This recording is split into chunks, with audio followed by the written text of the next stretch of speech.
నమస్తే మాస్టర్. ఏరా గాని బాగున్నావా? ఏంటి మాస్టర్ అలా ఉన్నారు? వాళ్ళు మా మాటకే కానీ ఏరా గణపతి ఎలా ఉన్నావు? సిద్ధు బాగున్నాడా? అమ్మాయి ఏం చూస్తుంది? వాళ్ళంతా బానే ఉన్నారు మాస్టర్, మీరేంటిలా? నేను ఇప్పుడే పుట్టానురా. ప్రభుత్వ ఆసుపత్రిలో బొడ్డు కోయించుకొని పుట్టిన సర్టిఫికెట్ కోసం ఎక్కే గుమ్మం దిగే గుమ్మంగా తిరుగుతున్నాను రా. 65 ముసలాన్ని తిప్పి తిప్పి 85 వాడిని చేస్తున్నారు ఈ గవర్నమెంట్ ఉద్యోగం. మీకెందుకు మాస్టర్ ఇదంతా? నేను క్షణాల్లో చేసి పెడతా కదా. నాకు రావాల్సిన పింఛను లాలోచీలతోనో లంచాలతోనో కాదురా, నా 35 సర్వీస్ కు రావాలి. అది నా హక్కుగా రావాలి. అది కాదు మాస్టర్. రే గణపతి, విలువల్ని పాటించాలిరా అని జీవితం అంతా మీకు నేర్పిన నేనే ఆ విలువల్ని తప్పితే ఇంకా విలువలకు విలువే ఉంటుందిరా.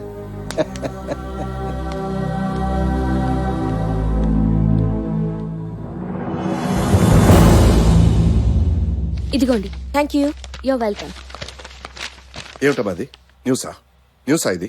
సంజీవయ్య పార్క్ లో లవర్స్, దీని మీద ½ అవర్ ప్రోగ్రామ్ చేస్తారా? న్యూస్ లోనూ ఇదే, బ్రేకింగ్ న్యూస్ లోనూ ఇదే, ఆఖరికి స్క్రోలింగ్ లోనూ ఇదే.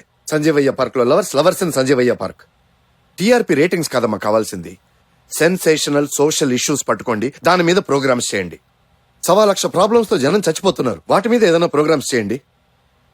అరే చూడు, సమాజంలో ప్రమాదకరమైన వ్యక్తులు ఎవరు అని ప్రోగ్రామ్ చేసింది, ఎంత బాగుంది. అలా చేయొచ్చుగా. మొన్న ఓ పొలిటీషియన్ ని ఒక ఛానల్ వాడు ఎక్కి పెడుతుంటే ఇంకో ఛానల్ వాడు పొగుడుతున్నాడు. ఎవరిని నమ్మాలో అర్థం కాకుండా జనం కన్ఫ్యూజ్ అయిపోతున్నారు. అసలు ఛానల్స్ నే నమ్మకూడదనే పరిస్థితి వచ్చింది. మనం చూపించే న్యూస్ జెన్యూన్ గా ఉండాలి, జనానికి ఉపయోగపడాలి, సోషల్ రెస్పాన్సిబిలిటీ చూపించాలి. టీఆర్పీ రేటింగ్ దానంతట అదే వస్తుంది. హరిణి, మనం నువ్వు చేసిన ప్రోగ్రామ్ బాగుంది, బట్ దట్స్ నాట్ ఎనఫ్. కొత్తది ఏదైనా ప్లాన్ చేస్తున్నావా? సార్ నేను దాని మీద వర్క్ చేస్తున్నాను. Fine, get on. Okay sir. చెప్పు చంద్రమౌళి. స్క్రోలింగ్ ఆపమని బెదిరిస్తున్నాడా? ½ అవర్ స్పెషల్ ప్రోగ్రామ్ చేస్తానని చెప్పు. ఏం పీక్కుంటాడో పీక్కోమను.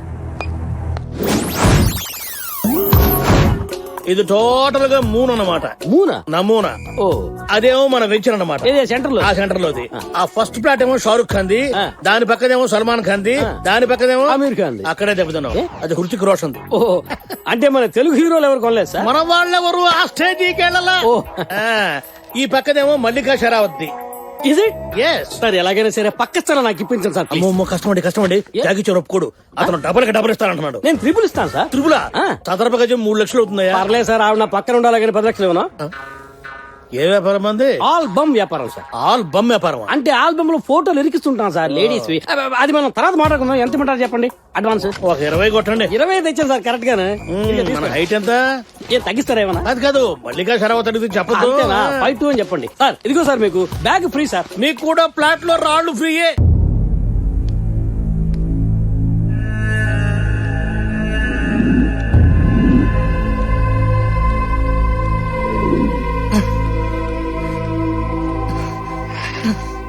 కూర్చోండి సార్. మంచినీళ్ళు కావాలి. ఆనంద్, మంచినీళ్ళు తీసురా. తీసుకోండి సార్.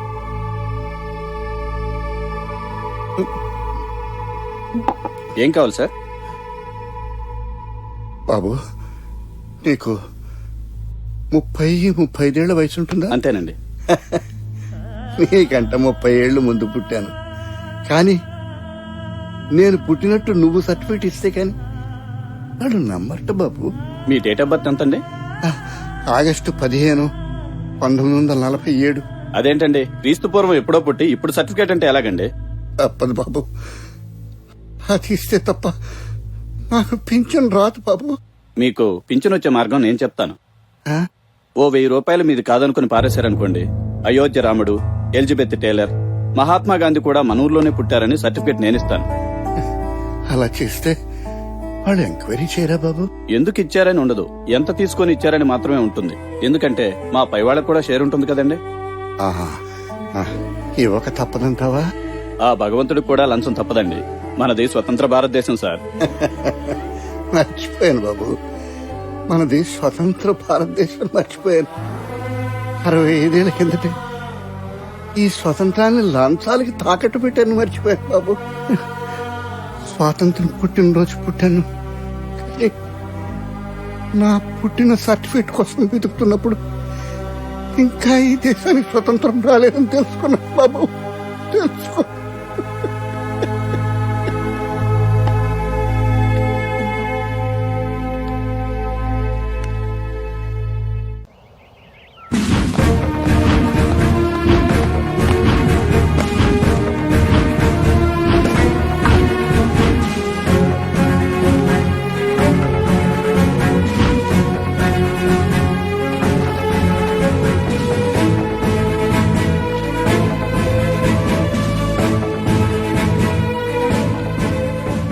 ఎక్స్క్యూజ్ మీ సార్, లోపల ఏం జరుగుతుందో చెప్తారా? మా సీనియర్ ఆఫీసర్ వచ్చి మీతో మాట్లాడతారు. ఇంకా సర్చ్ జరుగుతూనే ఉంది. ఇప్పటి వరకు జరిగిన దాన్ని బట్టి ఆస్తి కొన్ని కోట్లలో ఉంది. సర్చ్ మొత్తం పూర్తయిన తర్వాత మొత్తం ఇన్ఫర్మేషన్ ఇస్తాం. ఇదంతా నేనంటే గిట్టన వాళ్ళు చేస్తున్న పని. ఈ ఆస్తి అంతా నా కష్టార్జితం. నమస్తే.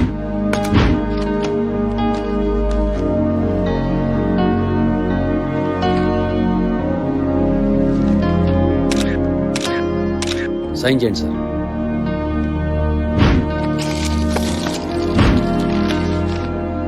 Thank you very much sir. Thank you. Thanks for the cooperation. I'm sorry sir, మిమ్మల్ని ఒకసారి చెక్ చేయాలి. అవసరమా? Just a formality. చేయాలి కదా సార్?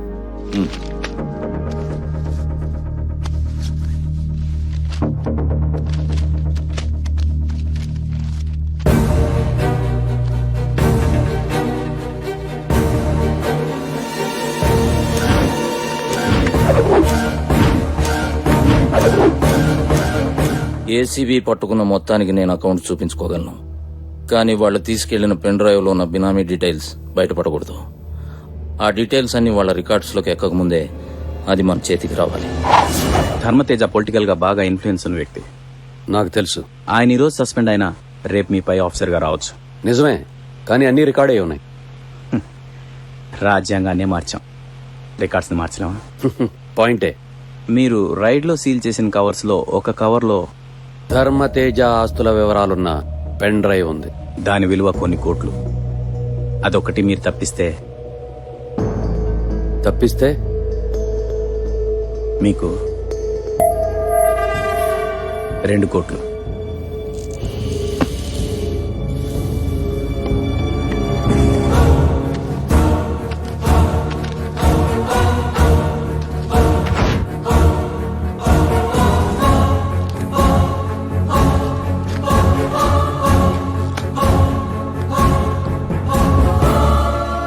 మీరు కూడా నేను మనిషినేనయ్యా. ఆ విషయం మీరు మర్చిపోయారు.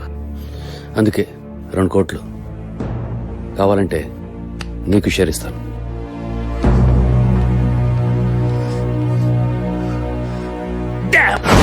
మొత్తానికి సాధించావు.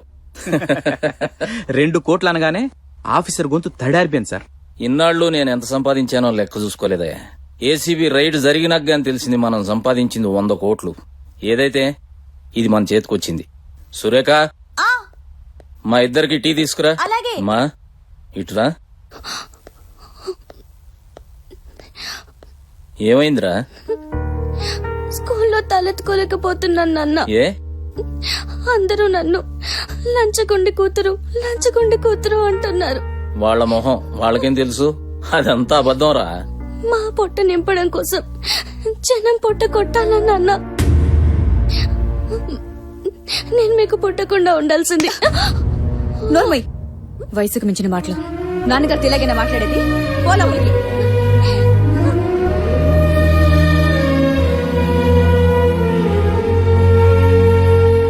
చచ్చా, గణి, నా పరువు నిలబడాలి అంటే సస్పెన్షన్ ఎత్తేయాలి. నువ్వేం చేస్తావో నాకు తెలీదు. సస్పెన్షన్ ఎత్తేయాలి.